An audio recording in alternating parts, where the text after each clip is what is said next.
15 soniyalik psixologik test uzoq o'ylash mumkin emas. Xayolingizga birinchi kelgan narsani javob berishingiz kerak. Agarda dunyoda qaysidir hayvon bo'lib tug'ilish imkoniyatingiz bo'lganda, bu qaysi hayvon bo'lardi?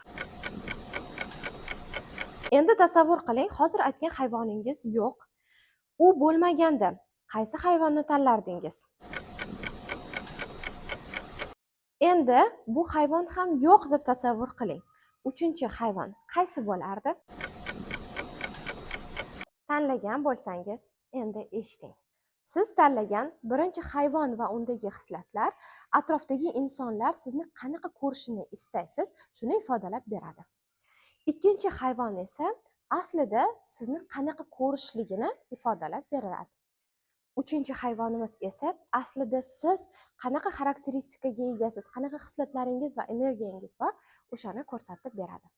O'zingizni javoblaringizni esa izohlarda yozib qoldiring.